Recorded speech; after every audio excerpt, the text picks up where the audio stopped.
All right, today we are going to talk about proportions. Let's define what proportions are. We'll just write it on our notes here. Proportions. Proportions are equations with two equal ratios.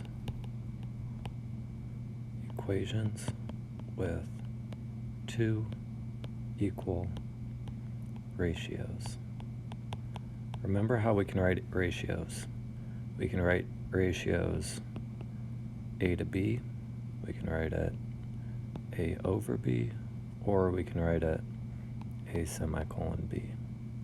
So if A to B is the same as C to D, those are proportional.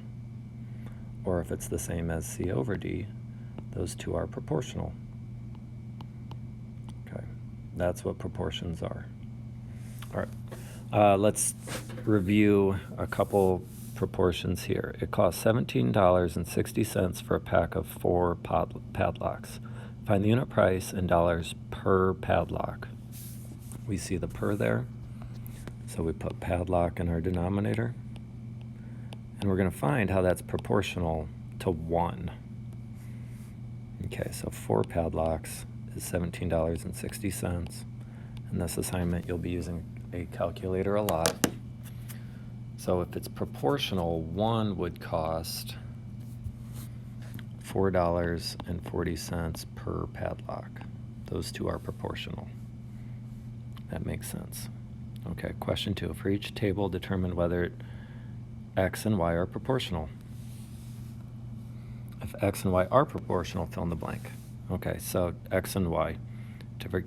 To get from X to Y, it's times 2. 6 times 2 is 12. 9 times 4 is 36. 12 times 6 is 72. Those are not proportional. Okay. To get from X to Y here, 6 times 4 is 24. 8 times 4 is 32. 10 times 4 is 40. Those are proportional. Y is 4 times whatever X is. Be careful on this. Sometimes it'll be 1/4. If it asked, and I do want you to write this, so X is 1/4 times Y. See how those are opposite? Those are inverses, 4 and 1/4. You got to know what you're starting with and what you're going to. Okay, so I'm going to give you a shortcut on how we can solve proportions here. When we get back to in class, I'll show you why, but for now, look at it like this. We have 3 to 9, and we have U to 12. Okay, we can cross multiply, and I want you to write that up here. This is what it means to cross multiply. We multiply the 3 and the 12, and we multiply the 9 and the U. So because of that, we have 3 times 12 equals 9U. Okay, so 3 times 12 is 36. 9 times U is just 9U. Now we just have to solve for U. So we're going to divide both sides by 9. So U equals 4. We can plug that in and see that. 3/9 is the same as 4/12. There are other ways to do this, but today we're going to work on cross multiplying. Okay, let's do another one like this. Question 4. We're going to do 3 times 6. And then we're going to do 9 times y, or just 9y. Okay, 3 times 6 was 18. Equals 9y. We're going to divide both sides by 9, like we did a couple weeks ago. Isolate our variable. Y equals 2. And we can plug 2 in and see. 3/9 is proportional to 2/6. Okay, let's step it up a little bit. 8 times 10 and 17 times v. And it doesn't matter what order you write these in. So 80 equals 17v. So we're going to divide both sides by 17. I can't do 80 times 17 in my head. This one does let you use a calculator. and it says round to the nearest tenth. The answer for this gives me 4.705 and a bunch of nastiness equals V. So we're going to round to the nearest tenth. So it's either going to round to 4.7 or 4.8, depending on the 0. So it's just going to be 4.7 is about V. Not exactly V, it's about Z. 4.7. I'm sorry, I wrote that on the wrong one. 4.7 there. Okay, so let's do this next one. Question 6. 11V equals 13 times 5. So 11V equals 65.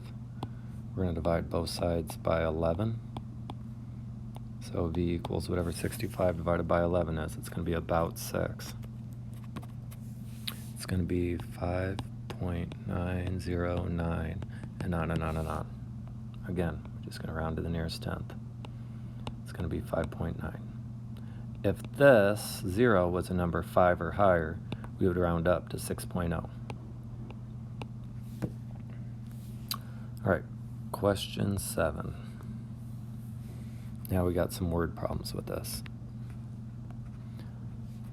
The volume of 100 drops of liquid is 0.1 fluid ounces. So I'm going to set that up as a proportion. It does not matter what I put on the top and bottom here, as long as I keep it consistent.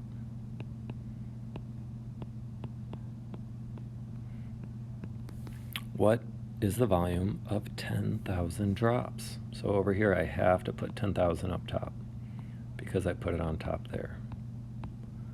And then I'm just going to assign a variable. Let's do V for volume. Okay, so again, we're going to cross multiply.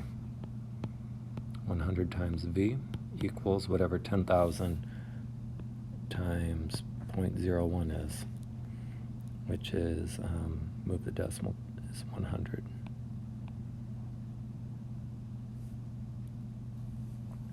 I should have written that out. 10,000 times 0.01.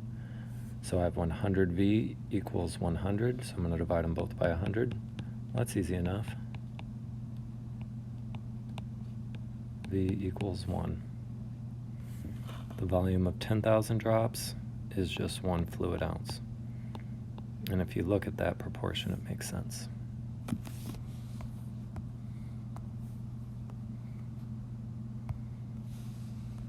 Okay, question 8. The weight of 1,000 identical samples of a substance is 10 pounds. Again, I could set up either on top. I could put samples on top or pounds on top. As long as I'm consistent on both sides of the equation, it's okay. And pounds is abbreviated LBS. Okay, I'm going to put samples on top of both and pounds on the bottom of both.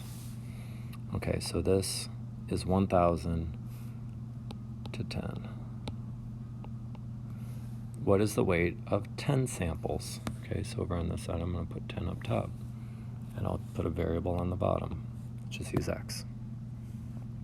Okay, so again, I can cross multiply. Are there other ways to do this? Of course. But today we're working on cross multiplication. So on one side it's 10 times 10, and then on the other side it's 1,000 times X. 10 times 10 is 100. Now I want to divide both sides by 1,000. So 100 divided by 1,000 is just 1/10 equals X. So my answer is 1/10. I want to plug it in just to make sure. 1/10 pounds. Does it make sense that 1/10 of a pound would be 10 samples? Yeah, that makes sense. Question 9. Keiko, I think it's Keiko, drove 260 miles using 12 gallons of gas. Okay, so I'm going to put the miles on top. 260 miles per 12 gallons. We could take it down to 1, but we're not going to here. We're going to work on cross multiplying. At this rate, how many gallons of gas would you need to drive 286 miles?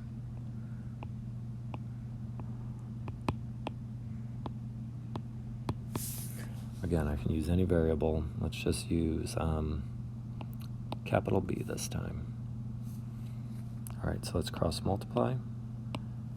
260b equals 286 times 12. So 260b equals, and again, a lot of these topics will have calculators, 3,432. If that's the case, we want to figure out what 1b would be, so I'm going to divide both sides by 260.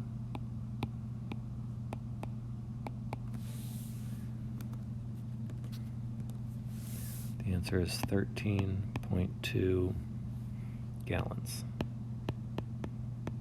So if I put that back up here, if 260 and 12, 286 and 13.2, yeah, that makes sense. All right, last problem. Again, there are other ways to do this. I just want to work on this skill today, though. This cross multiplying with proportions. Goran runs 3 miles in 25 minutes. So let's put 3 miles per 25 minutes. We could have done 25 minutes per 3 miles, but I'm going to keep this as my ratio. At the same rate, how many miles would he run in 20 minutes? Okay, so since here I have minutes on the bottom, again, I have to put 20 minutes on the bottom